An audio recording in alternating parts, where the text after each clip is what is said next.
বিসমিল্লাহির রহমানির রহিম। আসসালামু আলাইকুম। কেমন আছেন সবাই? এই যে আমার বাইলা মাছ, টমেটো আর পটল আলু দিয়ে রেসিপি। বাজার থেকে বাইলা মাছ কিনে নিয়ে আসলাম আজকে। এগুলো আমি রান্না করব। কিভাবে রান্না করব আপনারা সেই ভিডিও দেখতে পারবেন। এই যে বাইলা মাছ কুইটা নিছি, টমেটো, পটল, আলু সব কিছু কুইটা নিছি। তারপরে আমি রান্না করব।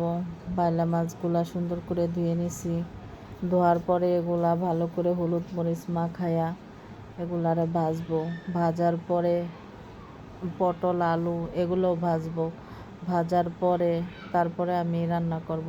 আমার রান্না দেখতে থাকেন। এই যে মাছ ভাজছি, পটলগুলা ভাজছি, তারপরে আমি রান্নাটা শুরু করব।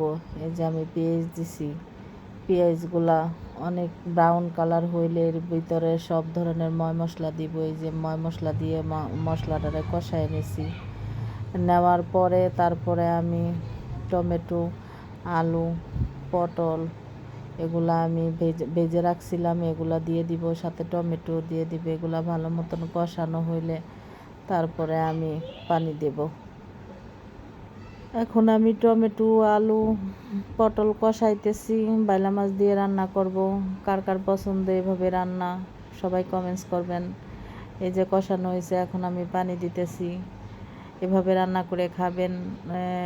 টমেটোগুলা আর পটল, টমেটো, আলু এভাবে সুন্দর করে ভেজে তারপরে কষায় রান্না করবেন। ভালো লাগবে তরকারিটা খেতে।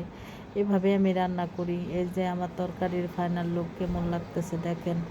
এই যে আমার রান্না শেষ হয়ে গেছে। সবাই কমেন্টস করবেন কি মাছ দিয়ে রান্না করলাম আর কেমন হয়েছে, মাছের কালারটা, সবজি তরকারিটা কেমন কালার হয়েছে। সবাই রান্না করে খাবেন। ভালো থাকবেন। আল্লাহ।